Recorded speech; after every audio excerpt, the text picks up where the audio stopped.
Nous glorifions Jésus, une fois de plus, pour l'opportunité qu'il nous accorde d'être assises, bénis, glorieux dans sa présence. Et nous croyons que par le temps où nous aurons fini, il aura fini avec nous, aujourd'hui encore, nous serons devenus plus glorieux. Nous transporterons cette autre mesure de lui, non seulement en sagesse, en compréhension, en foi, en entendement, en audace, que cette semaine ne sera rien d'autre que ce que sa parole a dit qu'elle sera pour nous. Cette semaine sera glorieuse pour nous, elle sera prodigieuse. Cette semaine va être une semaine au travers de laquelle nous allons encore accomplir des exploits par l'Esprit de Christ en toi et en moi. Aujourd'hui, nous sommes dans sa présence pour explorer la foi. Et notre enseignement s'intitule La foi, la vie du croyant. Faith, the believer's life.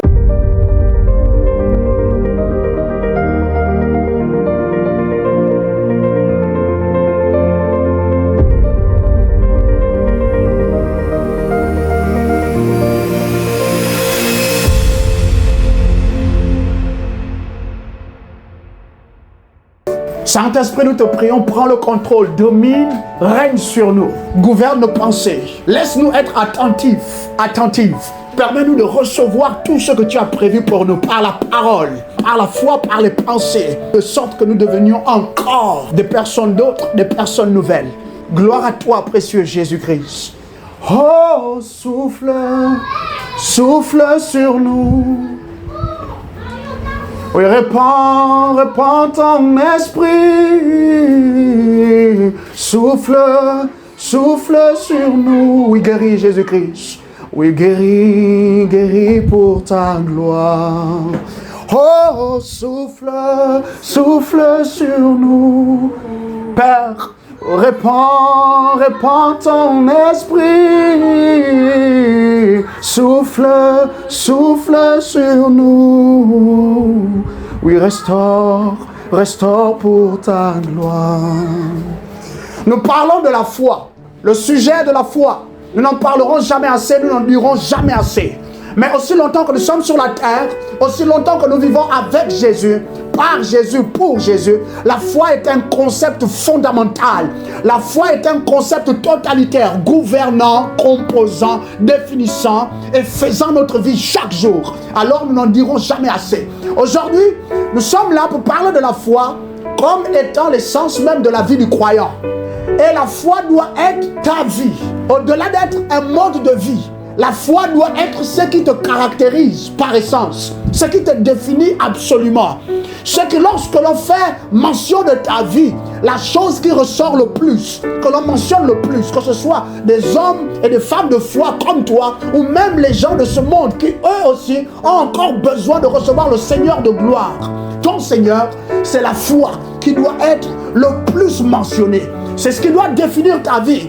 C'est ce qui doit faire ma vie. Pourquoi? Parce que la foi, c'est le langage même de Dieu. Si Dieu est amour, c'est la foi qui nous permet de bien appréhender l'amour que Jésus est. Si Dieu est pardon, si Dieu est compassion, si Dieu est quoi que ce soit, que la Bible nous enseigne qu'il est, c'est par la foi que nous pouvons au mieux percer tous ces mystères-là, les comprendre et même adhérer à eux en expérience. Alléluia. Et aujourd'hui, c'est juste le désir profond dans mon cœur et dans mon esprit de pouvoir te donner de mieux apprécier la foi, de mieux apprécier la vie que par maintenant tu dois mener, la vie que tu dois mener dans quelques années encore, ce que tu dois devenir. Mais c'est à partir d'aujourd'hui avoir l'opportunité de voir cela concrètement avec tes yeux de l'esprit. Et même on va le dire avec tes yeux de la foi. Voir ce que tu vas devenir dans quelque temps. Voir ce que cet homme, cette femme va engendrer comme réalité spirituelle. Voir ce que cette personne pourra transporter concrètement et pourra également de sorte manifester. En ouvrant la bouche, en priant, en ouvrant la bouche, en déclarant la parole de Dieu, en adorant ou même simplement en levant les mains et en louant Jésus. Alléluia. Béni sois-tu, précieux Jésus. Il y a quelque temps encore, j'étais dans un échange avec Jésus et nous étions en train de tirer au clair quelques mots qui minent le corps de Christ actuellement. Nous ne sommes pas déjà aussi hauts dans la vie que nous devrions l'être déjà. Pourquoi? Parce qu'en réalité, La seule chose qui pourrait servir de preuve et qui pourrait servir de témoignage au fait que nous marchions si lentement, que nous nous élevions si lentement, que nous nous transformions si lentement, que nous nous adonnions concrètement aux principes spirituels si lentement, ce serait ceci, que Jésus n'est pas venu. Jésus n'a pas mené la vie qu'il a menée. Jésus ne nous a pas montré le modèle qu'il voulait depuis toujours que les hommes pratiquent. Si Jésus n'avait pas fait ça, alors oui, le fait de faire les choses au ralenti, soit dit, ce serait raisonnable à un certain niveau. Mais parce que Jésus est venu montrer exactement ce que le Père attend de toi, de moi, de ceux qui doivent encore naître, en attendant son prochain retour, bien aimé, on n'a plus le droit de traîner. On n'a plus le droit de continuer d'aller au ralenti. On n'a plus le droit de s'adonner à quelques excuses que ce soit, prétendant que Jésus nous comprend, qu'il y a encore le temps, il y a la place pour continuer d'apprendre, alors qu'il n'y aura pas toujours la place pour continuer d'apprendre. Et alors que également nous parvenons à un point où maintenant nous sommes matures. Jésus n'est plus censé nous comprendre tout le temps. Quand nous jouons feignants, nous jouons paresseux, c'est pas contre toi, c'est pas contre un bien-aimé qui nous écoute, non, mais c'est notre attitude de manière générale dans le corps de Christ. Il n'y a plus autant de gloire, il n'y a plus autant d'excellence, il n'y a plus autant de manifestations des vertus et de l'autorité du Saint-Esprit parmi nous. Pourquoi? C'est pas parce que Jésus a changé. Jésus n'est plus Dieu. C'est pas parce que son esprit a perdu en puissance. Dire qu'il vit en nous, mais il n'est plus comme il était dans ou au sein de l'église primitive. Non. C'est juste parce qu'il y a quelque chose que nous avons manqué de comprendre. C'est juste parce qu'il y a des proportions, des principes spirituels que nous avons refusé de pratiquer. Mais qu'à partir d'aujourd'hui et désormais, ta vie devienne aussi gourmande. Ta vie s'intéresse particulièrement et davantage aux principes spirituels divins. Et je prie que tu les embrasses pour davantage t'y adonner. Au nom souverain de Jésus. Alléluia. La foi, ce doit être la vie du croyant. À tous égards, chantant, priant, méditant, pratiquant la vie. Ce doit être la foi qui doit émaner de toi, émaner de moi. Ce doit être la foi qui doit être vue dans le travail, l'activité, les affaires que tu fais sur la terre, au sein de ton foyer, au sein de ta famille. Ça doit être la foi, pas autre chose que la foi, parce que la foi c'est la prémisse qui a été ensemencée dans le corps de chaque homme qui a dit oui à Jésus. Donc, si nous avons commencé avec la foi, nous tenons et nous demeurons par la foi, et nous serons jusque dans l'éternité par le concept de la foi. Romains chapitre 1er verset 17. Glory to you Jesus. Nous lisons Amplified. For in the gospel, the righteousness of God is revealed. Car dans l'évangile, la justice de Dieu est révélée, both springing from faith and leading to faith. À la fois, jaillissant de la foi, la justice de Dieu. On y adhère, on y accède par la foi dans un premier temps. Cependant, ce n'est pas seulement le premier niveau ou la première mesure que les enfants de Dieu sont appelés à vivre pour rester justes et même demeurer dans la justice jusqu'au bout. Il faut maintenant accéder à cette connaissance de la foi pour vivre davantage la foi alors que nous restons justes. C'est ce que la parole de Dieu dit. À la fois jaillissant de la foi et conduisant davantage à la foi. L'apôtre ajoute, as it is written and forever remains written, comme il est écrit et cela demeure à jamais écrit, the just and upright shall live by faith. Le juste et l'intègre, c'est ce que tu es, vivra par la foi. Vivra par la foi. Ça veut donc dire, si je me lève le matin, c'est par la foi. Si je fais ce que je fais, tu fais ce que tu fais, ce doit être par la foi. Mais malheureusement, nous sommes parvenus à un point, nous avons pris l'habitude des choses de l'esprit. Du coup, nous les contactons non plus particulièrement par la base de la foi, mais c'est maintenant par pure habituation des choses spirituelles. Nous prions désormais parce que nous sommes habitués à prier. Nous adorons, nous louons parce que nous avons appris à aimer ces exercices-là. C'est vrai, c'est spirituel, mais tant qu'on comprend un tout petit peu les mécanismes à la base, il n'y a pas de problème. On s'y adonne complètement, mais ça doit changer. Sinon, notre vie ne pourra pas accéder à cette perfection, cette excellence qui vient avec Jésus. Alléluia. Béni sois-tu, Saint-Esprit. Allons accéder un tout petit peu à la sagesse de l'Esprit au travers de cette vérité avant que nous ne rentrions davantage dans notre enseignement.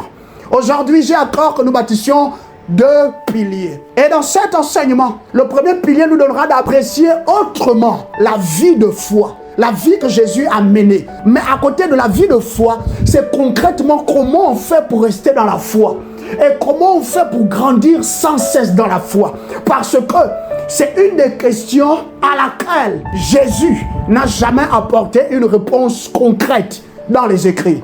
C'est une des interrogations dans le corps des premiers apôtres à laquelle Jésus, semble-t-il, n'a laissé aucune instruction claire. Dire qu'il pourrait nous aider, toi et moi, aujourd'hui. Mais ils avaient fait connaître leurs besoins ainsi.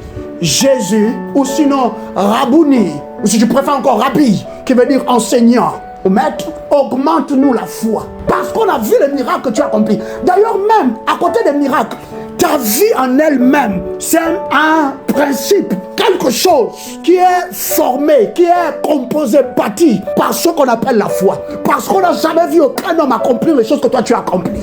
C'est vrai, il y a des récits, c'est vrai, il y a nos pères, mais ce que nos pères ont vécu, ont expérimenté et ont accompli, ça n'a rien à voir avec ce que toi tu fais, avec comment tu vis, comment tu marches, comment tu parles. Ça veut donc dire que Jésus s'était soumis à l'agence de la foi. Jésus s'était soumis à l'autorité et à la gouvernance de la foi. Sa vie même était la foi incarnée, personnifiée et rendue parfaite. Alléluia. Il faut qu'on découvre. Parce que soit aujourd'hui dans l'assemblée, les bien-aimés n'ont pas la foi. C'est même pas petit comme le grain de sénévé. Non. D'un autre côté, il y a ceux qui ont un tout petit peu.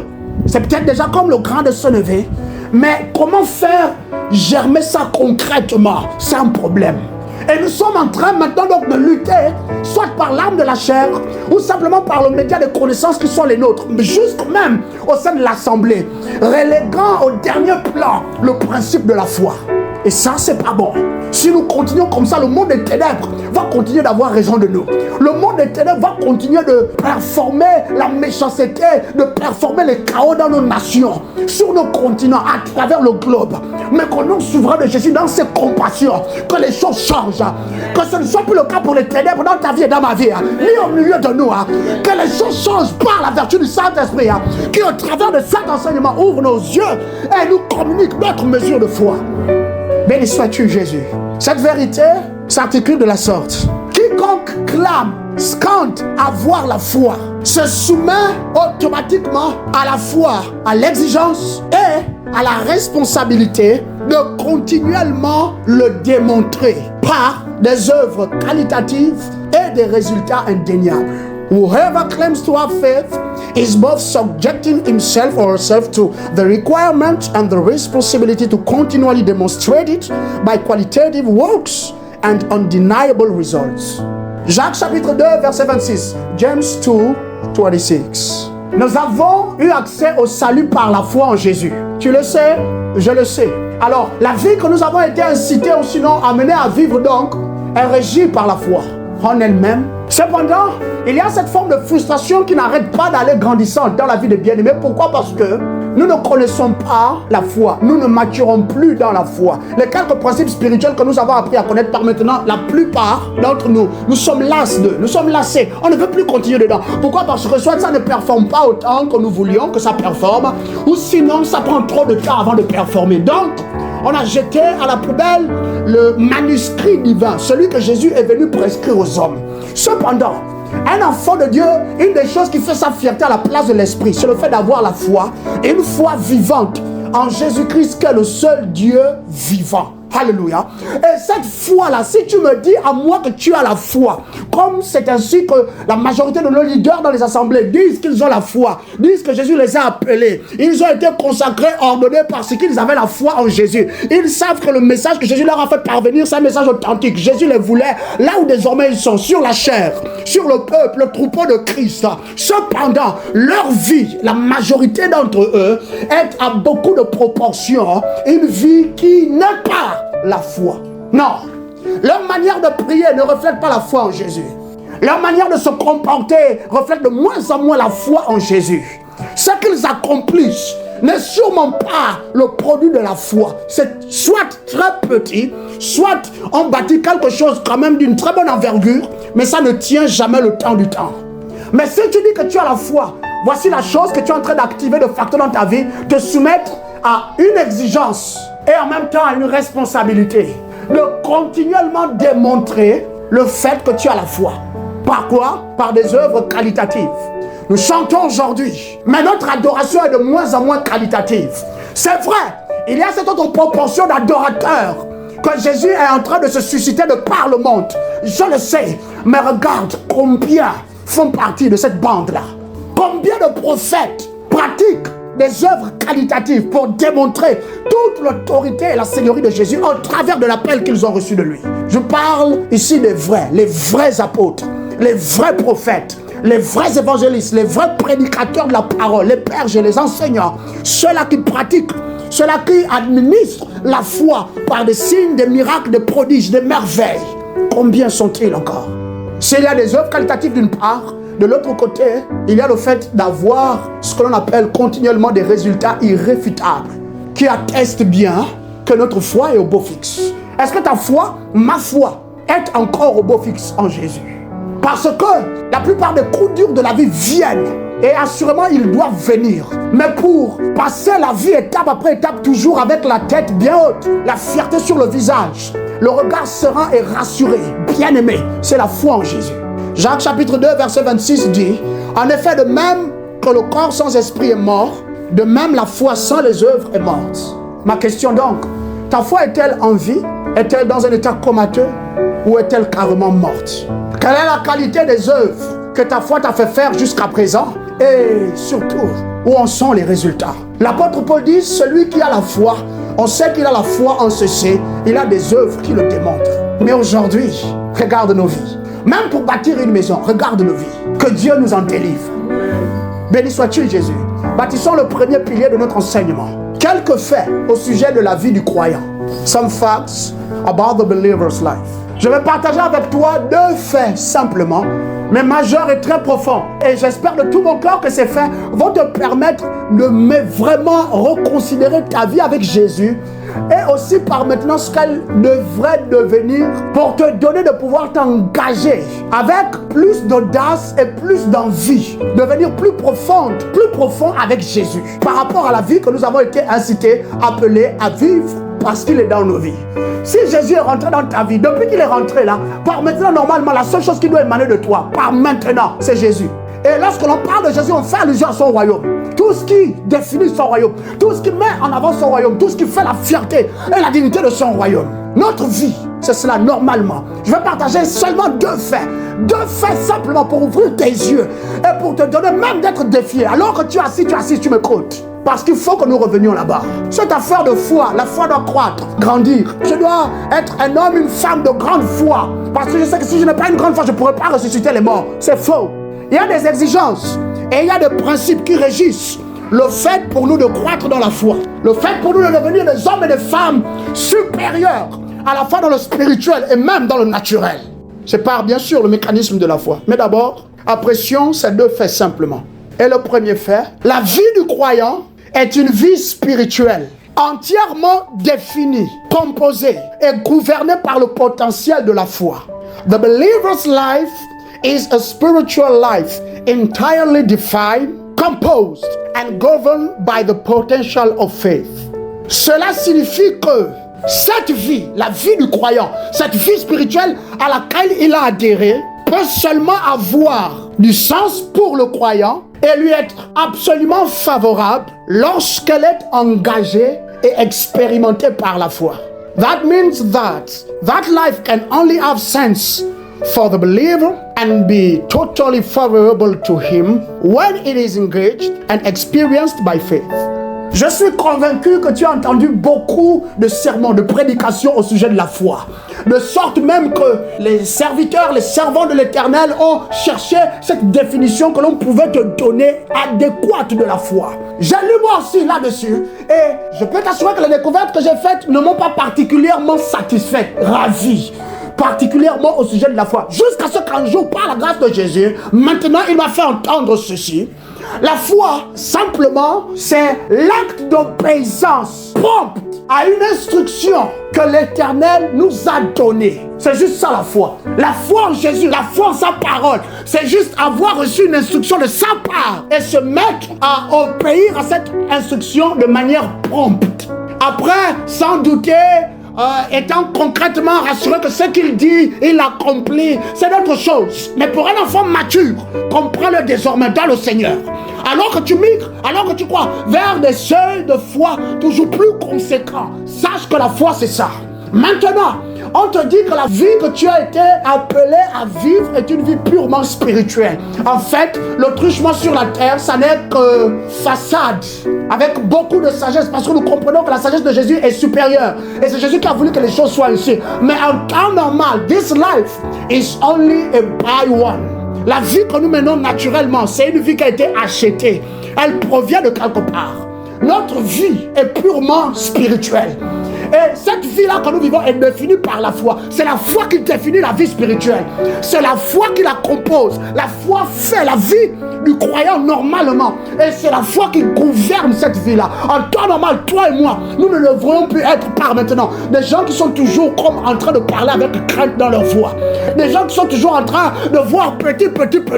Des gens qui sont toujours en train de se dire, ah, on va faire comment pour construire la maison. Même 200 000, on n'a pas sur le compte bancaire. C'est vrai, pour la logique humaine, c'est normal. Il faut avoir quelque chose sur le compte bancaire. Mais Dieu n'est pas limité par le compte bancaire. Et Dieu n'est pas forcé, contraint de toujours faire les choses de manière normale. Et c'est parce que la majorité d'entre nous, notre vie, on continue de la faire à la manière du normal. On continue de la définir par le normal. Les lois de la science, les lois naturelles. C'est pour cela que Dieu a du mal à si bien agir, autant agir dans nos vies. Tu es éclairé? Hébreux chapitre 11 verset 3, nous lisons Bible du Sommeur. Par la foi, nous comprenons que l'univers a été harmonieusement organisé par la parole de Dieu. Et qu'ainsi le monde visible, celui dans lequel nous sommes maintenant, tire son origine de l'invisible, celui duquel nous venons, celui auquel nous appartenons véritablement, le monde invisible. C'est la parole de Dieu qui a créé cela. Comment est-ce que nous le savons? Les gens pourraient nous demander, c'est par la foi. Par la foi en Jésus. C'est pour cela que nous comprenons. Donc, nous ne pouvons plus faire les choses comme les autres.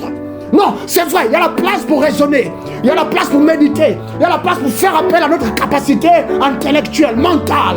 Oui, c'est pour cela que nous allons à l'école. Oui, c'est pour cela que nous suivons des formations. Oui, c'est pour cela que nous avons à cœur également de continuer d'ascender dans la connaissance aussi au milieu des hommes. Sophie, la sagesse terrestre, c'est bon. Mais il faut que nous comprenions que la foi doit rester le gouvernail de notre vie. À un moment donné, tu mets pause. Maintenant, tu prends le livre le plus ancien et tu consultes tout ce que Dieu a à cœur de faire dans ta vie par cette saison-ci. Par cette saison-ci, semble-t-il, maintenant tu es une femme ménopausée. Par cette saison-ci, maintenant, semble-t-il, voici, il y a la prostate qui est maintenant à l'œuvre en toi. Donc, il n'y a plus possibilité de faire des enfants. C'est un mensonge. Pourquoi? Parce que quand tu fais quelques retours en arrière, Genèse, voici que c'est une femme âgée de 90 ans avec son époux de 100 ans qui ont eu leur premier-né. Alléluia! C'est ça que la foi doit faire avec nous. Qu'est-ce qui t'arrive, frère? Qu'est-ce qui t'arrive, sœur? Qu'est-ce qui se passe avec toi, mon ami, homme-femme? Mais est-ce que tu ne vois pas que les choses sont en train d'aller de mal en pis? Va demander le prêt à la banque. Rapproche-toi de tel homme, telle femme. Va seulement, demande de l'argent. Dis que tu vas rembourser sur 2 ans. Voici le taux d'intérêt. Va seulement. Il n'y a pas d'argent. Les enfants vont les chasser de l'école. Va seulement, sinon tu ne pourras pas construire. Va seulement, sinon tu ne pourras pas avoir le billet d'avion. Attends. Va seulement, sinon tu ne pourras pas monter ton affaire. C'est faux. Par la foi seulement, on pourra le dire audacieusement et on pourra rebondir. On pourra se lever de n'importe quelle situation. Que ce soit une défaite, c'est pas permanent, c'est seulement temporaire. Et d'ailleurs, la défaite est la défaite seulement à partir de l'angle de vue que tu regardes la défaite. Sinon pour moi, la défaite c'est une opinion et la défaite c'est une instruction. C'est pas la défaite comme les hommes le pensent. Un enfant de Dieu est capable de se relever à cause de ce qu'il comprend, de ce qu'il sait de la foi. Ta vie est spirituelle. Donc pour que ta vie ait du sens pour toi-même d'abord, il faut que tu engages la foi. Il faut que tu croises dans la foi. Il faut que tu étires ton corps, tu étires ton esprit, mais tu dois croire davantage. Et par croire ici, croire c'est plus facile quand tu comprends comment ça marche. Pas que tu comprennes tout, mais tu comprends que c'est Jésus qui a initié telle chose, c'est lui qui va la faire jusqu'au bout. Ça va seulement demander ta collaboration. Sinon, cette vie que nous menons n'aura jamais du sens. N'aura jamais du sens. Et nous serons toujours là la nuit en train de grincer des dents. Quand les hommes ne sont pas avec nous, quand les frères et les sœurs sont chez eux, de leur côté, nous sommes à la maison, on souffre, on grince des dents. Même de peu, on maudit le jour qu'on a accepté Jésus. Pas le jour là. C'est parce qu'il y avait Sébastien, il y avait Maxime, Et il y avait également Laetitia. Sinon, je pense que Jésus là, je ferais même sans lui, hein, parce que je suis embêté. Ma vie est vraiment bloquée. Je n'avance plus. On m'a dit, aie la foi. J'ai dit oui, j'ai la foi. Mais les choses que par maintenant je dois avoir, je ne les ai toujours pas. Et donc, la personne est sérieusement en train de méditer quant au fait d'abandonner Jésus. À tous ceux qui m'écoutent, au nom souverain de Jésus-Christ, je vous exhorte par les compassions de Christ, ne vous détournez pas de lui. Ne sortez pas de sa présence. Gardons la foi. Alléluia. Béni sois-tu, Jésus.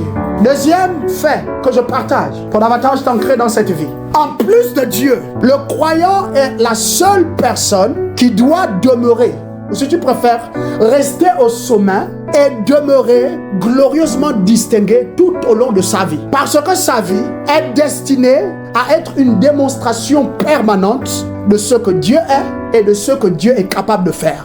In addition to God, the believer is the only person that should remain on the top and always be gloriously distinguished through his lifetime. Because his life is meant to be a permanent demonstration of what God is and what God is able to do. Nous sommes en train simplement de parvenir à ce point où nous contactons davantage la connaissance spirituelle, qui était restée là-bas comme failli. Et on passait tout le temps à côté de ça. Mais on avait besoin d'accéder à cela. Pourquoi? Parce que, j'étais déjà en train de le dire tantôt, nos vies sont devenues à beaucoup de niveaux, des vies falsifiées, des vies ternes. Il n'y a plus ce descriptif de la présence de Jésus. Il n'y a plus cette manifestation de sa présence avérée. Il n'y a plus rien de ce qu'on appelle les vertus spirituelles qui émanent de nous.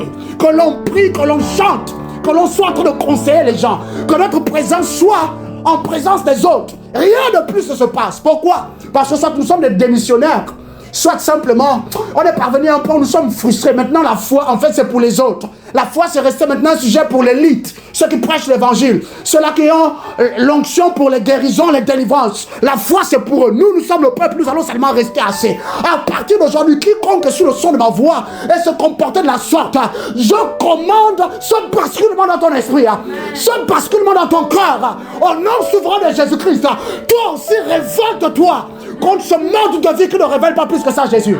Alléluia. En plus de Dieu, tu es la seule personne dans l'univers qui doivent normalement rester au sommet, qui doivent être établis là-bas, affermis dans les hauteurs de la vie. Et cela est ton partage à partir d'aujourd'hui. Monte davantage et sois affermi là-bas, spirituellement, même physiquement, au nom souverain de Jésus. À côté, non seulement demeurer au sommet dans toutes les faces de la vie.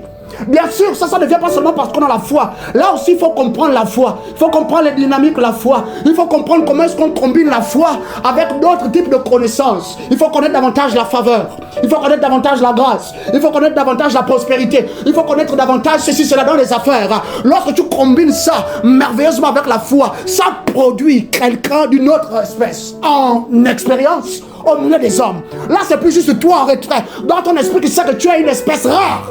Tu viens de notre monde. Non, maintenant les hommes le voient, les hommes l'attestent, les hommes t'acclament. Cela deviendra ton partage au nom souverain de Jésus. Maintenant tu es glorieusement distingué sur la terre. C'est à cause de la foi. Seulement à cause de la foi. Tout au long de ta vie sur la terre.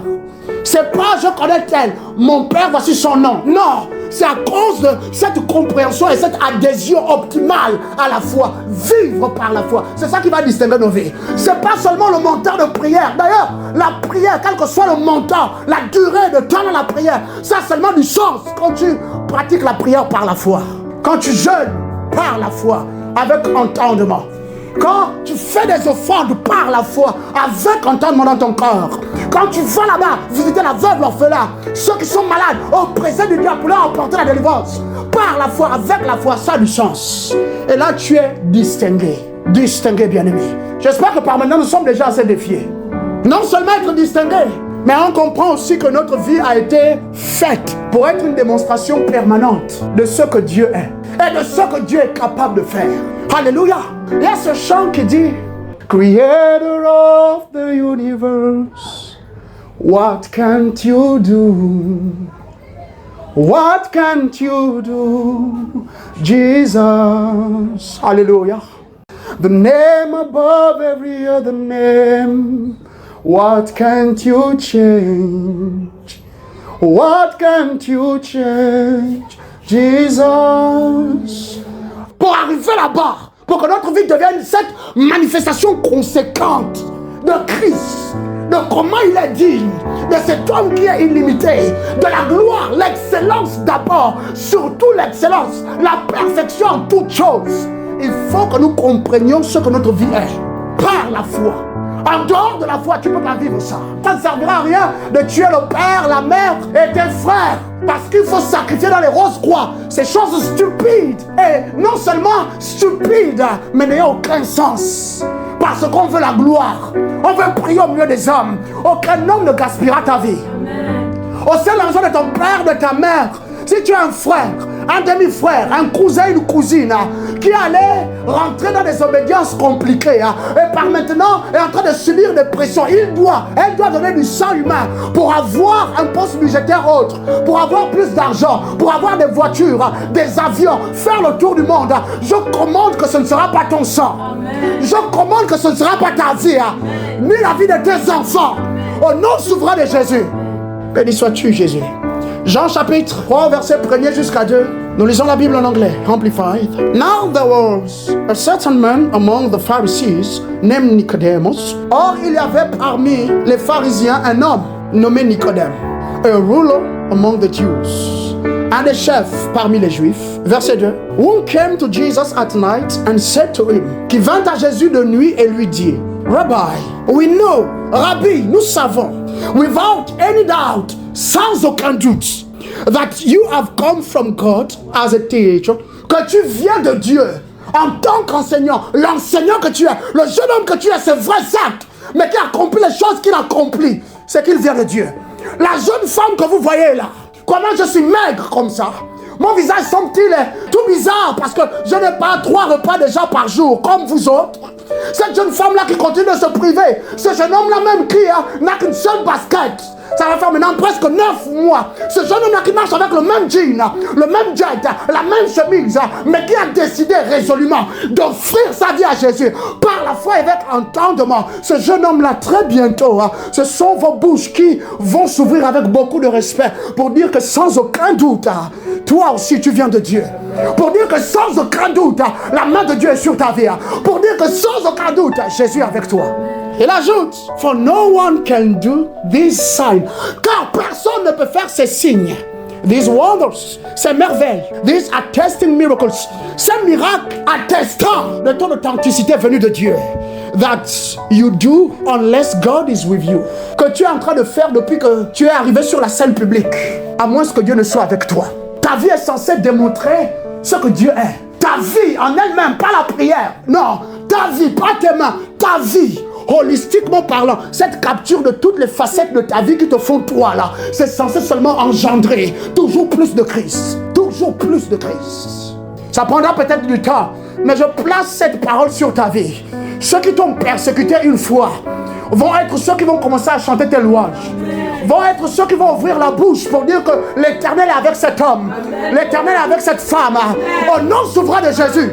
Parce que Dieu va assurément faire des choses bizarres, divinement étranges au travers de ta vie aussi.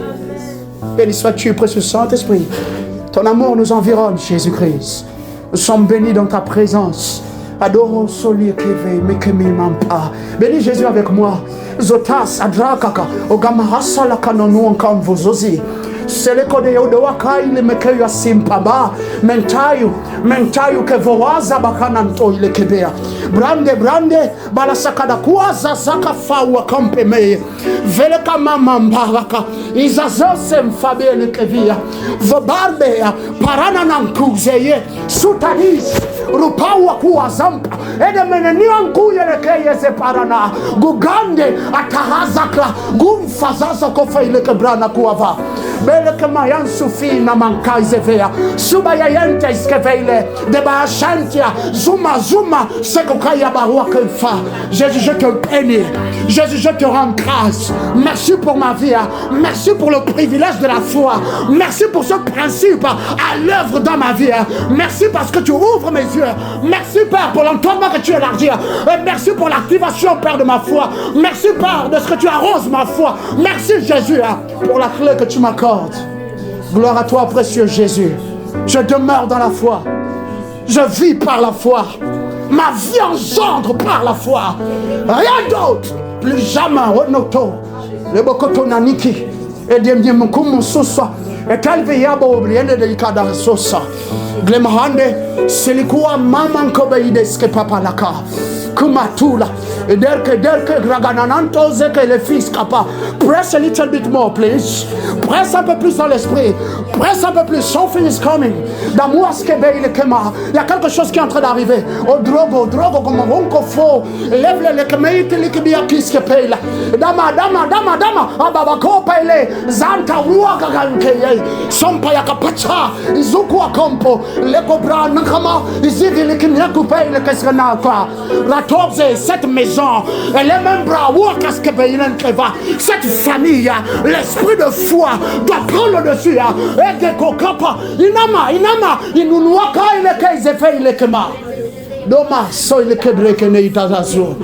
Merci Saint-Esprit. Au nom souverain de Jésus, nous avons ainsi prié. Deuxième fondement de notre enseignement. J'ouvre tes yeux, c'est à dessein. J'ai été envoyé. Il faut que ce message te parvienne concrètement dans ton esprit, dans ton cœur. Il faut que cela fasse quelque chose à la foi que tu as jusqu'à présent gardée dans ton cœur. La foi que tu as nourrie, elle doit grandir, elle doit migrer, elle doit changer, elle doit devenir plus dynamique. Elle doit devenir tellement capable d'engendrer Jésus que même toi-même tu serais émerveillé. Quelque chose est venu sur moi. Quelque chose m'est arrivé. Après l'autre dimanche, je ne suis plus le même. Je ne suis plus la même. Car son esprit habite en moi. Et je suis même ivre de lui. Déo Sebaka, il ne m'aime pas. Les secrets d'une vie de foi. Secrets of faith life. Je me souviens qu'il y a quelques années encore, j'étais en train de soupirer après Christ. Parce que j'étais tombé sur cette proportion des Écritures. Rabbi, augmente-nous la foi. Jésus n'avait pas répondu du tout. Pas répondu du tout. Jusqu'à ce qu'on arrive finalement dans Marc 11, à partir du verset 22. Il dit que si seulement vous aviez la foi petite comme le grain de sénévé. Mais jamais Jésus n'a répondu aux apôtres. Jamais. Comment je fais pour marcher sur l'eau? Comment je fais pour multiplier le poisson? Comment je fais pour rendre la vue à ceux qui sont nés aveugles? Comment je fais pour commander à ceux qui sont nés paralytiques là, de se lever, de prendre leur lit et de rentrer chez eux tous joyeux? Comment je fais? Jésus n'a jamais dit. Alléluia. Mais mon cœur a soupiré. Soupiré après Yahweh. Jésus, tu dois me dire. S'il est vrai que tu m'as aussi appelé à vivre la même vie que toi. Parce que souviens-toi, quelque part dans le livre de Marc, au chapitre 16, à partir du verset 17, il dit que celui qui croit en moi, n'est-ce pas? Et en mes paroles, il dit que celui-là accomplira les mêmes œuvres que moi j'accomplis aujourd'hui. Et même parce que je m'en vais au Père, accomplira de plus grandes œuvres. Après, Jésus a commencé à mentionner les œuvres que les disciples, les apôtres qui viendront après lui, ayant la foi, accompliraient, n'est-ce pas?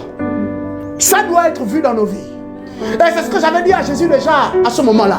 Jésus, dis-moi, il y a ce gros défi dans notre vie, garder la foi. Il y a ce gros défi permanent, croître dans la foi. On nous avait dit qu'il faut juste entendre la vérité, croire en la vérité et aller là-bas, la mettre en application de fardeau. C'est vrai, mais il manquait un ingrédient. Et c'est ce que je suis venu te partager. En fait, j'ai fini par découvrir par la vertu du Saint-Esprit que grandir dans la foi, c'est pas un prix pour grandir dans la foi. Non. Et c'est pas seulement même aller prier pour les malades. Aller prier pour les malades et les voir être guéris, c'est une conséquence à ces secrets que je veux partager avec toi. Vivre une vie de foi, plus en tâtonnant, fermement, constamment, et t'élevant toujours plus dans la foi. Ça t'intéresse, n'est-ce pas? Parce qu'il faut que ça vienne maintenant sur le corps de Christ. Sinon, comment est-ce que sans la foi, on pourra rentrer dans la maison d'un homme fort, le lier et le déposséder de ses biens? Même si c'est écrit de nous. Comment est-ce qu'on pourra rentrer dans la maison de notre père, de notre mère, là où on pratique la sorcellerie à outrance, aussi au vu de tous, on gaspille des destinées. Et toi, tu vas te tenir là-bas. Tu vas dire, par mon Dieu, je marche sur vos autels. Je les écrase, je les détruis. Et si quelqu'un au milieu de vous, ça vise à se tenir comme une représailles, il tombera. C'est pas seulement l'onction. Il faut avoir la foi en Christ, solidement enracinée. Comment faire pour développer tous les jours une vie de foi et qui en même temps pratique les réalités spirituelles, engendre les réalités spirituelles? Comment est-ce qu'il est possible qu'un homme parte du niveau A pour le niveau C, D, E en quelques 3 mois seulement dans la foi en Jésus? Satan va beaucoup défier notre foi en Christ. Beaucoup défier. Tu as entendu ou tu as vu que les miracles se sont passés à la télé. Et tu es frappé par cette conviction, toi, d'aller répéter ce que tu as vu par la foi en Jésus. Quand tu arrives, tu pries pour un aveugle. Rien de plus que rien ne se passe. La personne reste aveugle. Souvent même, la personne était seulement aveugle, mais parce que tu as prié pour elle, maintenant voici, il y a maintenant la migraine aussi. Les nerfs embêtent. Tu vois cette disgrâce que Satan a engendrée dans la vie des bien-aimés. Et aujourd'hui, beaucoup se cachent maintenant derrière les prophètes, les numéros de téléphone des apôtres, les numéros de téléphone des intercesseurs. Et beaucoup d'autres, c'est une pratique de ceci abusivement, avec des intentions de corrompre le divin, sans savoir que le divin n'est pas corruptible. Non, on ne peut pas corrompre Jésus, ni son système judiciaire. Maintenant, c'est les offrandes. Certains là sont dans les affaires des offrandes encore, des grosses enveloppes, des voitures. Ils sont en train d'ensemencer même des terres. C'est pas parce qu'ils veulent pleurer à Jésus, ou c'est pas parce que particulièrement ils sont tombés amoureux de Jésus, maintenant ils veulent tout céder à Jésus, tout donner à Jésus concrètement comme c'est écrit. Non, c'est parce qu'ils veulent un miracle dans leur vie. Ils veulent que la situation médicale de leurs enfants change. Ils veulent que la folie qui est rentrée dans leur maison s'arrête. Ils veulent que leurs épouses, finalement maintenant aussi engendrent, donnent naissance à des enfants. Ils veulent finir de bâtir leur maison. C'est à cause de ça que beaucoup le font. Mais ce n'est pas par principe de foi. Alléluia. Soyons purs devant Christ. Soyons irréprochables. Menons une vie qui le glorifie davantage et qui le glorifie sans cesse. Une vie qui satisfait concrètement le cœur de Jésus. C'est par la foi. Par la foi. Béni sois-tu, Jésus. Premier secret. Non seulement pour accéder à la foi, pour vivre dans la foi et pour grandir sans cesse dans la foi, il faut continuellement connaître Dieu. Continually knowing God. Voici la réponse à quelqu'un. C'est cette proportion prophétique dans ce message que j'attendais particulièrement d'atteindre. Comment est-ce qu'on fait pour toucher la foi? Comment est-ce qu'on fait pour embrasser la foi? Comment est-ce qu'on fait pour devenir un homme, une femme de foi? D'abord, se résoudre de continuellement connaître Dieu. J'ai connu Dieu hier, mais aujourd'hui, il faut que je le connaisse davantage. Et tu ne contactes pas Jésus dans le but qu'il fasse croître ta foi, dans le but qu'il arrose ta foi. Non, juste dans le but qu'il se révèle davantage à toi. 2 Pierre chapitre 3 verset 2. 2 Peter 3, 18. Or we can read from 2 to 18. Mais à cause du temps, on va lire seulement à partir du verset 18. Alléluia. Mais continuez à progresser dans la grâce et la connaissance de notre Seigneur. L'apôtre Paul dit, maintenant tu connais Jésus, n'est-ce pas? Il y a un secret encore dans la connaissance de Jésus. Presse un peu plus. Presse davantage. Continue le voyage. Au bout du tunnel, même quand tu auras dépassé, continue encore. Et il y a une autre mesure de sa connaissance qui va orchestrer des choses étranges en toi. Alléluia. Tu ne connais pas déjà ce que c'est, mais je te dis, c'est la foi. Seulement si tu continues de chercher à connaître Jésus. À lui soit la gloire, maintenant et pour toujours. À Jésus soit la gloire dans ta vie. Le petit business là deviendra une méga structure. La compagnie qui vient de commencer, qui semble-t-il est fantôme dans le grand Libreville seulement, va devenir une multinationale à travers le monde. Je suis en train de prophétiser sur la vie de quelqu'un. Tu es seul, tu es unique aujourd'hui. Demain, tu seras des milliers. Au nom souverain de Jésus-Christ, comme Jésus a fait avec les 12, au travers de toi également, il va continuer son œuvre. Et de nombreux disciples vont émaner de toi. Dans les affaires, dans la politique, dans la gouvernance, au nom souverain de Jésus. Béni sois-tu, Jésus-Christ. Osée chapitre 6, au verset 3, Osée 6, 3, déclare la parole de cette manière. Connaissons, virgule. D'abord, connaissons. Nous sommes là, Jacob. Qu'est-ce que Jésus? En expérience concrètement, qu'est-ce qu'on peut connaître de lui maintenant? Qu'est-ce qu'on veut davantage connaître de lui? Connaissons Jésus. Oui, c'est vrai, on l'a fait déjà le matin. Il est midi. Embrassons encore la connaissance de Christ. Alléluia. Ne nous lassons pas de poursuivre la connaissance de Christ. Que ce soit dans l'église, que ce soit en retrait, que ce soit corporativement en tant que famille, les frères dans la foi, ou même seuls, bien aimés, poursuis la connaissance de Jésus. Ne te lasse pas. Demande-lui toujours plus de révélation de qui il est, révélation de son cœur, révélation de sa nature, révélation de ses attributs, révélation de ses vertus. Continue de connaître, continue de connaître. Ensuite, le prophète dit, maintenant que nous le connaissons jusqu'à ce point, nous sommes rassasiés, satisfaits dans un premier temps. Allons maintenant dans le deuxième versant de connaissance. Il dit, cherchons à connaître l'Éternel. Cherchons à connaître l'Éternel. Ah, mais prophète, on connaît déjà Jésus. Il dit oui, c'est vrai, bien aimé, avec beaucoup de respect. Mais la connaissance là, elle est seulement valeureuse pour hier. Elle est seulement valeureuse pour très tôt ce matin à la place de l'esprit. Elle est seulement valeureuse pour les campagnes d'autrefois. Elle est seulement valeureuse pour les programmes d'évangélisation de l'autre jour, des années antérieures, pour ta vie personnelle, pour ton époux par le passé, pour la délivrance d'autrefois. Maintenant, nous avons besoin de la connaissance qui va sécuriser les interventions de demain. Nous avons besoin de connaissance au sujet de Jésus qui va sécuriser toujours plus le dynamisme de notre foi. Alléluia. Merci beaucoup, Dieu te bénisse. Nous avons besoin de notre niveau de connaissance. La connaissance de qui Jésus est maintenant. De ce qu'il est en train de révéler maintenant de lui. De ce qu'il est en train de faire maintenant dans la vie de quelqu'un. Et de ce qu'il est sur le point de faire dans ma vie. Alléluia, quelqu'un. Tu es béni parce que tu écoutes aujourd'hui. Crois maintenant. Au nom souverain de Jésus, multiplie. Multiplie par la vertu du Saint-Esprit. Gloire à toi, Jésus. Je suis en train de croître dans la foi. Deuxième secret, s'enraciner toujours plus dans la divine parole. Evermore rooted in the divine word.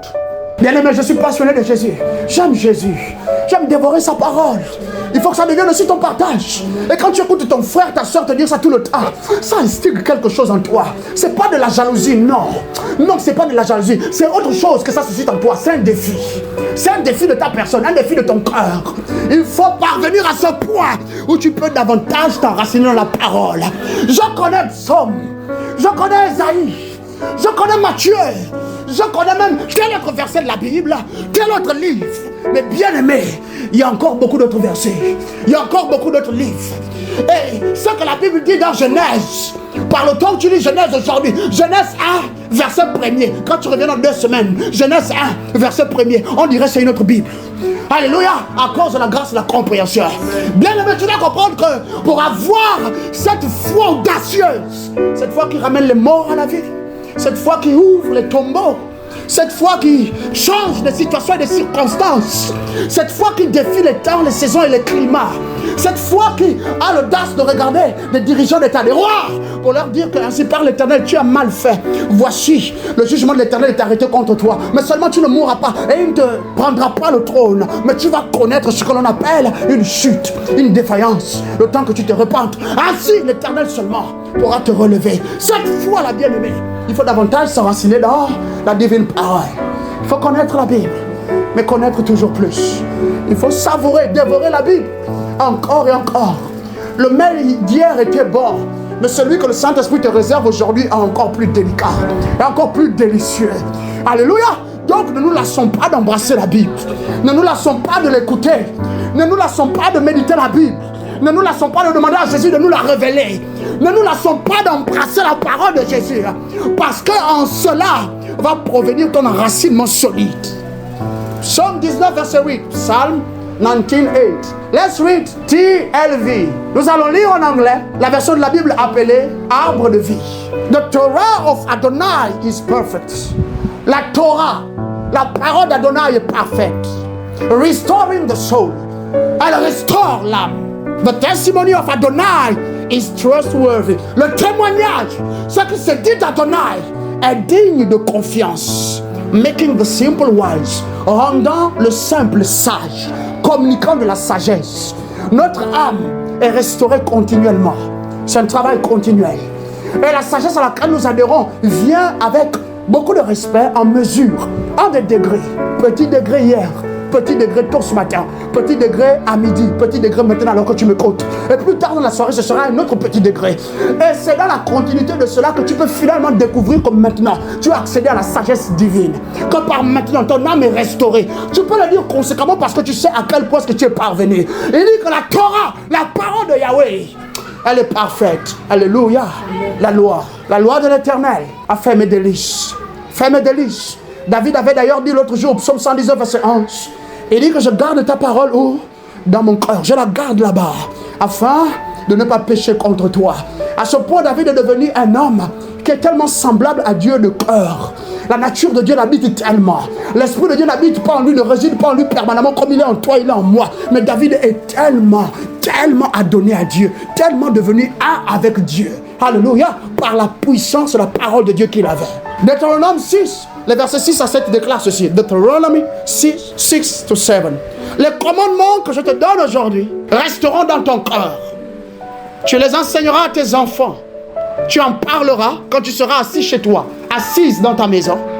Quand tu marcheras sur la route, quand tu te coucheras et quand tu te lèveras. La parole de Dieu doit être avec nous jusqu'à ce point.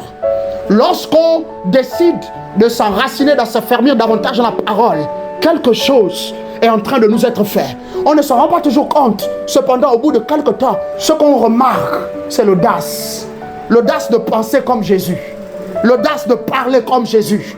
L'audace de confesser et d'autorité qui viennent avec nous comme Jésus. Et là, les choses changent dans notre vie et dans la vie de tous ceux qui nous environnent. Tu es béni aujourd'hui? Merci Jésus. Troisième clé pour une vie de foi comme celle de nos pères, Papa Hagin, Papa Honggi Cho, ceux qui maintenant nous ont précédés mais qui ont laissé des écrits, le révérend John G. Lake, le couple Antos. Comment faire pour parvenir dans ces moments-là? Est-ce qu'il faut seulement jeûner? Demander à Jésus, fais croître ma foi. Est-ce qu'il faut seulement jeûner? Jésus, je veux maintenant croire davantage. Bien-aimé, pratiquement, voici les clés que je suis en train de te donner. En cela, crois. Et je confesse encore sur ta vie, multiplie. Faire la volonté de Dieu en pratiquant l'obéissance à lui et la persévérance dans ses standards. Car faire sa volonté, c'est s'enrichir d'une assurance surnaturelle et d'espérance. Doing God's will by practicing obedience to Him and perseverance in His standards. For doing His will is to be enriched with supernatural assurance and hope.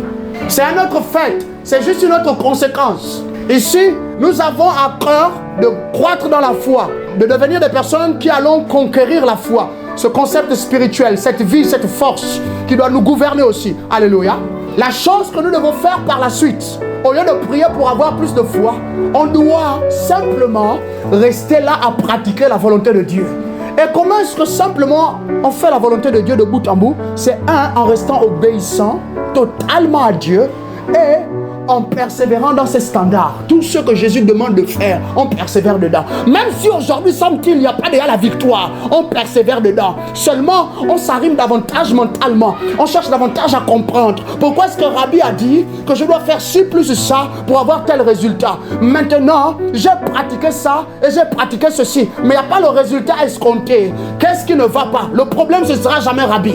Le problème, ce ne sera jamais le Saint-Esprit en toi. Le problème, ce ne sera jamais le fait d'avoir la foi. Alléluia. Le problème à ce moment-là, c'est ce qu'on connaît ou on comprend. On connaît de la chose. Donc, il faut croître dedans. Maintenant, le Saint-Esprit nous dit que pour croître dans la foi, il faut juste rester obéissant et persévérant dans les standards de Jésus.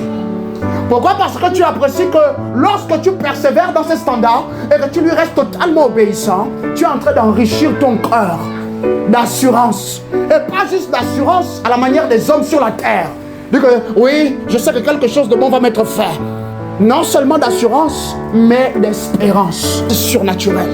Lisons la nouvelle traduction internationale de la Bible. Now if you obey me fully. Maintenant, si vous m'obéissez pleinement, totalement. Dis avec moi, Jésus, accorde-moi plus de grâce. Je n'entends pas ta voix. Parle-moi, dis Jésus, accorde-moi plus de grâce. Pour t'obéir pleinement. T'obéir totalement. Dans n'importe quelle situation. La Bible ajoute and keep my covenant. Et observer, ou sinon garder mon alliance. Then out of all nations, à partir de là, de toutes les nations, you will be my treasured possession. Vous serez ma possession précieuse, ou encore mon bien le plus précieux. Although the whole earth is mine, bien que toute la terre soit mienne. L'Éternel est en train de dire à ce peuple autrefois, si seulement vous m'obéissez totalement dans tout ce que je vous prescris aujourd'hui, et gardez mon alliance, c'est-à-dire maintenant persévérer dans mes standards, persévérer dans ma loi. Si seulement vous le faites, vous allez devenir ma précieuse possession. Bien aimé, quand Jésus te parle ainsi, et que finalement tu le prennes au mot, au bout de quelques temps, tu vas remarquer que le moustique même ne peut pas voler autour de toi sans que Jésus n'ait permis au moustique de voler autour de toi. Aucun mal ne peut t'atteindre. Tu te rends compte que tu es en train de vivre ou de jouir d'une mesure de sécurité, de protection pour lesquelles tu n'as pas forcément prié. Pourquoi? Parce que tu es devenu quelqu'un d'adonné à l'obéissance pleine à Jésus et tu es en train de persévérer dans ses standards. À tel point, maintenant que Jésus par lui-même, personnellement, commence à pointer du doigt sur toi pour te distinguer des autres nations de la terre. Alléluia! Que cela devienne ton partage. Amen. 1 Jean 5, 14 à 15. 1 John 5, 14 to 15. Nous allons lire cette fois-ci Louis II, 21. Nous avons auprès de lui cette assurance. Si nous demandons quelque chose conformément à sa volonté, je t'ai dit que faire la volonté de Dieu, ça se résume à quoi? À obéir pleinement et à persévérer dans ses standards, n'est-ce pas? Avant, on nous avait dit, il faut faire la volonté de Dieu, il faut faire la volonté de Dieu. C'est vrai, c'était toujours flou. On était d'accord avec ça parce que c'était notre désir, faire sa volonté. Mais aujourd'hui, sache que faire la volonté de Dieu, c'est simplement lui être obéissant totalement et insister, observer ses préceptes, insister dans ses standards, du début jusque dans la continuité. Alléluia. Maintenant, Jésus nous dit que tu as tellement fait cela que quand tu vas prier, tu seras seulement conduit par l'assurance que je t'écoute. Tu seras habité par cette connaissance intérieure. Tu seras non seulement habité par l'assurance, mais tu seras également habité par l'espérance que tout ce que je vais demander à Jésus maintenant, il va me l'accorder. Pourquoi? Parce que je suis en train de demander cela selon que c'est sa volonté. La Bible finit. Et si nous savons qu'il nous écoute, quelle que soit notre demande, nous savons que nous possédons ce que nous lui avons demandé. N'est-ce pas là ce que la foi fait? La foi fait qu'on prie et Dieu nous donne ce pourquoi on prie, n'est-ce pas? Mais moi, je n'ai pas particulièrement prié pour avoir la foi. Je suis seulement en train de vivre en obéissant, en observant et en pratiquant ces standards.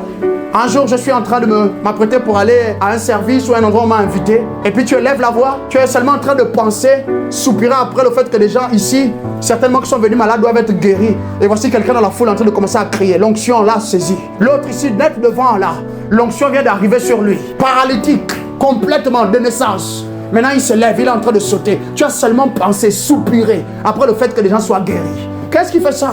C'est le fait de savoir que je suis obéissant, obéissante à Yahweh. C'est le fait de savoir que ce que je pratique dans ma vie, ce sont les standards de Jésus. Alléluia. Et là, au final, quelque chose est en train d'être formé en moi. Saint-Esprit, merci pour la simplicité de ta parole, mais la profondeur de ta parole également. Quatrième secret pour pratiquer et mener une vie de foi, de bout en bout, chaque jour que Dieu fait. Qu'importe les moments, les circonstances, les récessions, les crises économiques, les guerres, tu restes dans la foi. Tu restes dans la foi. Approfondir notre relation avec Dieu pour intensifier notre connexion à lui. Deepening our relationship with God in order to intensify our connection to Him. Nous devons être ce type d'enfants qui parvenons à devenir des fils solides, matures, fermes dans leurs convictions, fermes dans leur confession, fermes dans leur foi. Comment est-ce qu'on y parvient concrètement? C'est simplement aussi en cherchant à approfondir notre relation avec Dieu. Tous les jours, je dois chercher à investir pour parvenir à un point plus profond avec Jésus, dans mon intimité avec lui. Pourquoi? Parce que cet approfondissement de ma relation avec lui va me conduire à ce point de connexion, de connectivité encore plus intense. On ne le savait peut-être pas. Beaucoup d'entre nous, on y pensait, mais on n'osait pas le dire. On n'osait même pas confesser ou parler de cela à la place de la prière. Sache qu'un des secrets, aujourd'hui, pour arriver à ce point où maintenant ta vie n'est plus gouvernée par les lois de la nature, par les lois scientifiques, non, ni par la puissance économique du moment, mais par la foi, Cette agence qui elle-même a conduit et gouverné Jésus lorsqu'il était sur la terre. Bien aimé, c'est en prenant la résolution de t'approfondir dans ta relation avec Jésus. Devenir plus profonde. Parvenir à ce point où plus rien ne se passe en éternité que Jésus ne te parle. Bien sûr, Jésus ne pourra pas te parler de tout. Ce qu'il fait, de ce qui se passe, de ce qu'il a encore de faire. Mais tu connaîtras la majorité des choses. Non seulement dans ta vie, et dans la vie de frères, de sœurs autour de toi. Juste comme un homme qui aime son épouse, mais qui chaque jour tombe un peu plus amoureux d'elle. Comme une épouse qui chaque jour a l'opportunité de voir cette face, ou cette autre facette de son époux qu'elle n'avait pas encore vue, qui la séduit davantage. Ils deviennent plus intimes, ils deviennent encore plus proches. Ils parlent davantage le même langage, ils prennent davantage les mêmes postures. Ils répondent davantage de la même manière par rapport aux circonstances et aux événements de la vie. C'est ce que toi et moi nous sommes appelés aussi à devenir. Et c'est un des secrets qui gouverne notre vie de foi. Si on ne parvient pas là-bas, on aura l'impression que c'est toujours quelque chose, il faut nécessairement voyager. Si Baba Karambiri ne m'impose pas les mains, si Maman Hortense, son épouse, ne m'impose pas les mains, si tel autre serviteur de Dieu ne m'impose pas les mains, s'il ne rentre pas en contact avec moi, oui, je crois en Jésus que j'ai une mesure de foi, mais la foi que je recherche là, je ne l'aurai pas encore. Non. Non. Il y a une autre manière. Et cette voie-ci, c'est la voie la plus sûre. Le fait de t'y adonner toi-même avec compréhension. Lorsque tu te donnes 6 mois, 8 mois, 10 mois, et tu empruntes la patience, qu'en ces choses, je vais persévérer jusqu'au bout. Assurément, Jésus se révèle à toi. Et c'est toujours mieux de faire l'expérience de Jésus personnellement, après l'avoir cherché méticuleusement, après s'être adonné à tous les principes qui exigent une rencontre avec lui, plutôt que d'aller rencontrer Jésus au travers d'un homme et d'une femme seulement. C'est vrai, c'est bien. Ça nous facilite aussi l'accès à lui. Mais cette rencontre risque de ne pas rester pérenne en toi. L'effet, la conséquence qui doit arriver dans ta vie, ça risque d'être moindre. Alors que quand tu trouves Jésus personnellement, après 3 mois de veille, après 9 mois d'affilée, Jésus t'apparaît soudain, bien-aimé.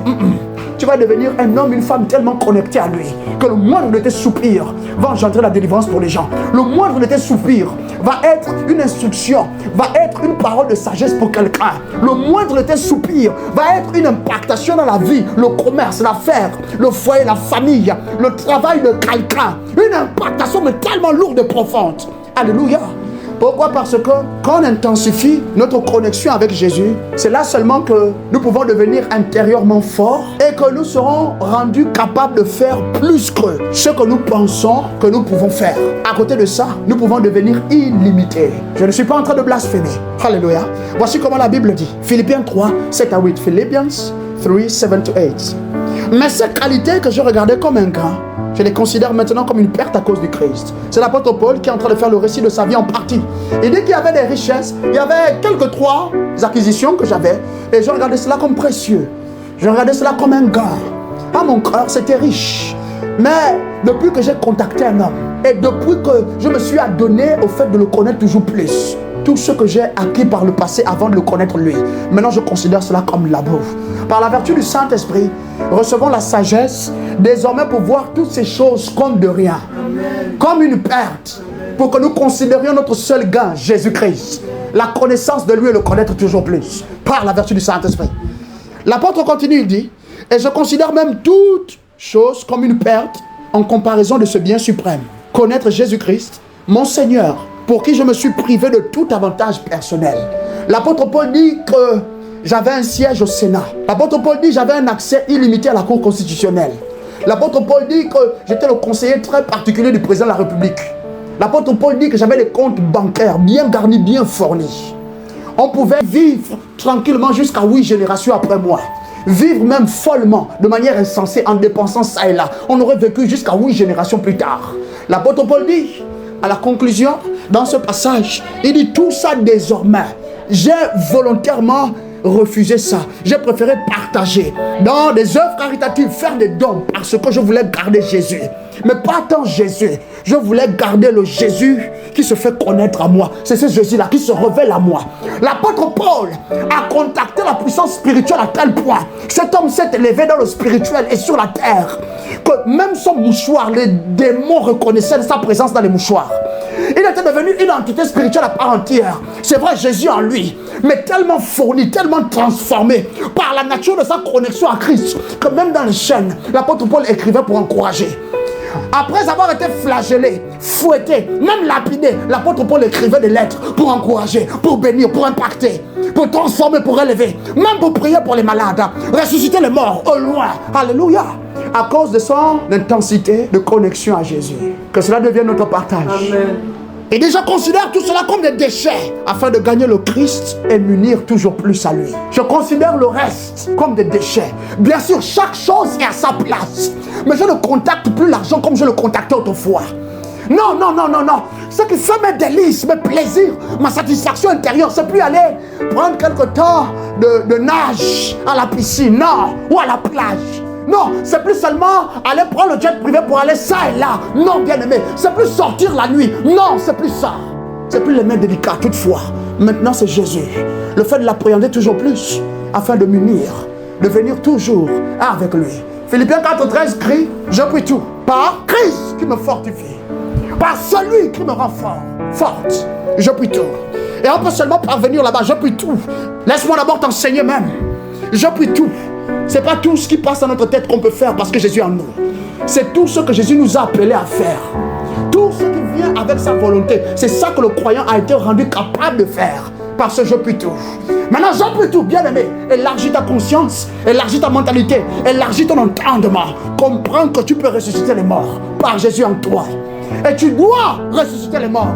Reçois cette grâce au nom souverain de Jésus.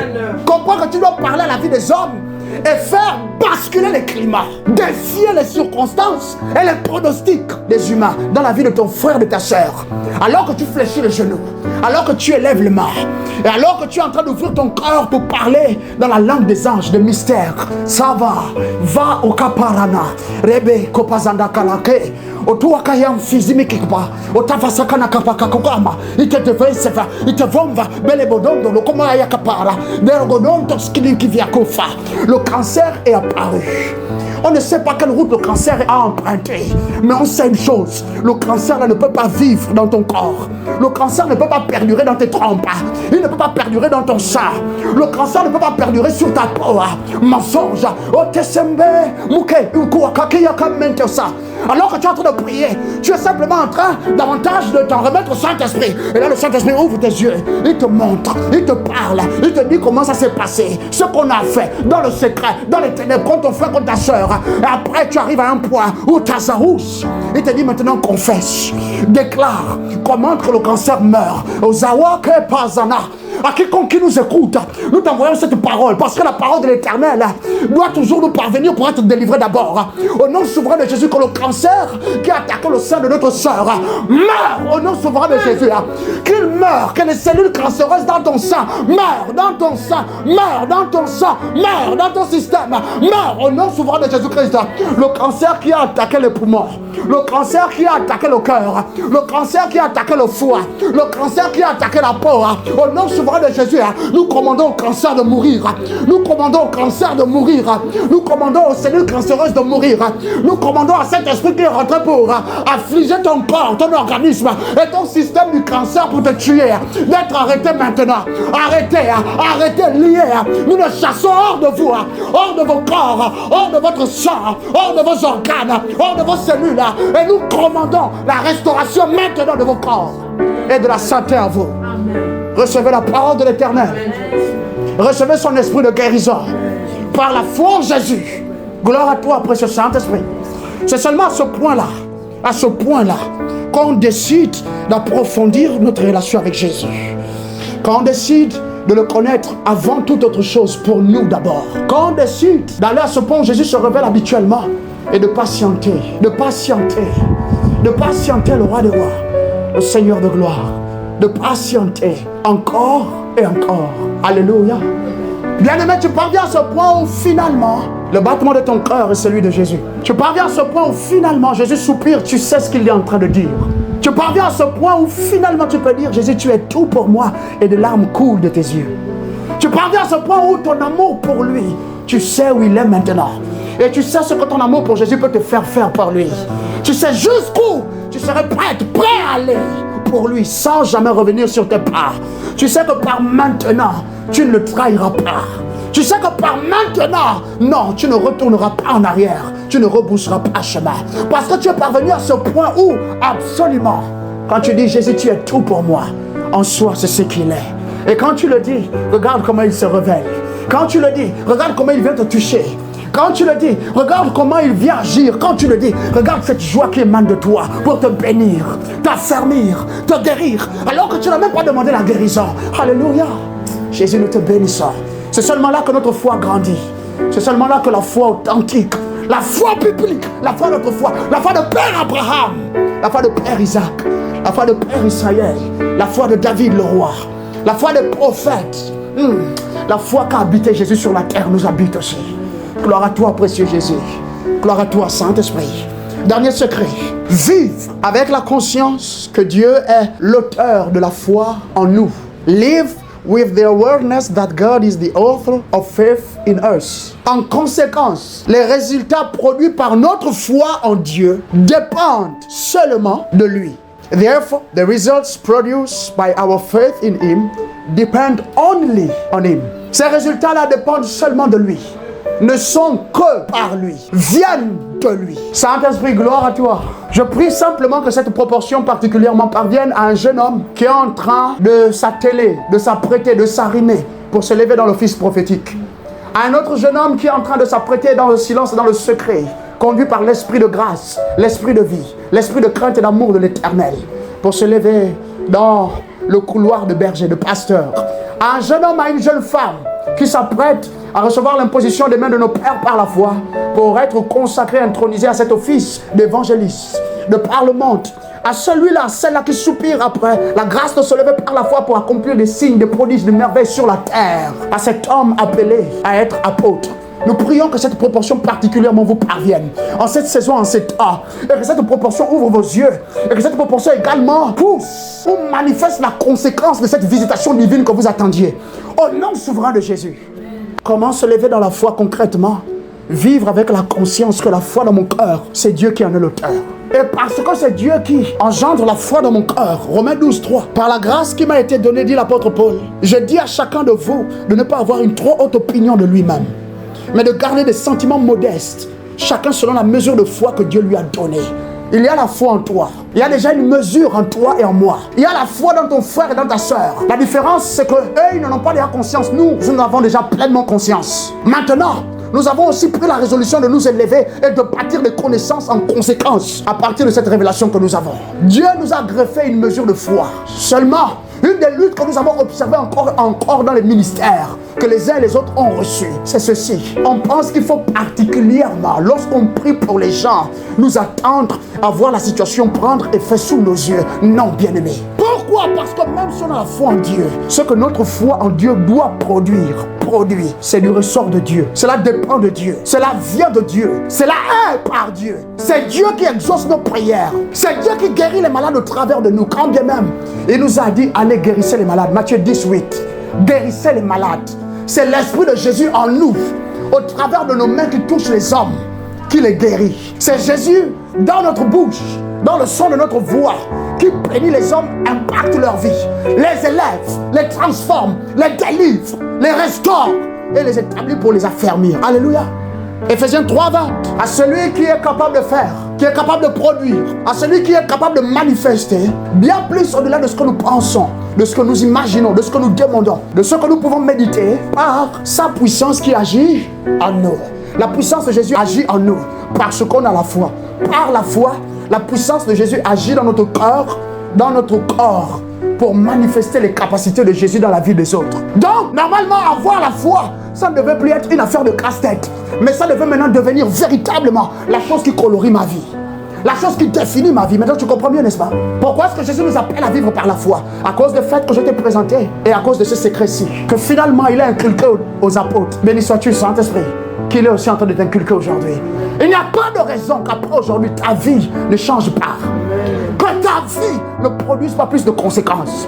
Que ta vie ne gagne pas en poids, en lourdeur, en plus de gloire. Que ta vie ne devienne pas plus dynamique par la foi en Jésus. Marc au chapitre 16 au verset 20.